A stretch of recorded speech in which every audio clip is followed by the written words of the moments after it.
Hi guys, Sunday రోజు morning 7కే లేచాను. ఎందుకు లేచాను నాకు కూడా తెలియదు. మీ ఊళ్ళో తెలివితేటలు ఇక్కడ వాడకు. ఎలాగో లేచాను కదా అని చెప్పేసి మా బెదరకు కాల్ చేసి రమ్మన్నాను. ఇంకెంత పొద్దున్నే టిఫిన్ చేసి చాలా సంవత్సరాలు అయిందని చెప్పేసి జంక్షన్ వెళ్తాను టిఫిన్ చేస్తానికి.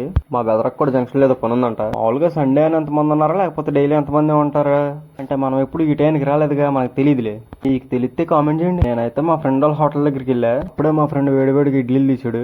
ఇంకా నా టిఫిన్ నేను పార్సల్ చేపించుకున్నా. ఇంకా మా బెదరేమో చికెన్ కొట్టించుకున్నాడు. ఇంకా చికెన్తో పాటు అల్లం, ఎల్లుల్లిపాయ, నిమ్మకాయ, ఉల్లిపాయ, కొత్తిమీర అన్నీ తీసుకుని రిటర్న్ అయ్యాం. ఎంత ఫాస్ట్గా రిటర్న్ అయ్యామంటే 8ంటికి వెళ్ళి 11ంటికి వచ్చాం. అట్లుంటది మనతో.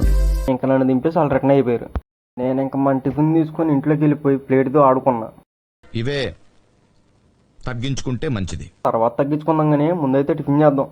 నేనైతే వేడిగా 2 ఇడ్లీలు 4 గారెలు కట్టించుకున్నా. కాకపోతే కొంచెం లేట్ అయిందిగా, ఇడ్లీలు చల్లారిపోయినాయి. అందుకే ముందు ఆ 2 ఇడ్లీలు తిని తర్వాత ఆ 4 గారెలు ఫినిష్ చేసా. మా ఫ్రెండ్ హోటల్ ఏంటంటే ప్రైస్ తక్కువ, టేస్ట్ ఎక్కువ. టిఫిన్ కంప్లీట్ చేసి పేపర్ని పాడేసా. ప్రస్తుతానికి మనకు బండి లేదు కాబట్టి అలా ఎవరో ఒకరు కాల్ చేసి రమ్మంటమే. ఏం చేస్తాం, బండి తీసుకునేదా తప్పదుగా, తీసుకుందాం.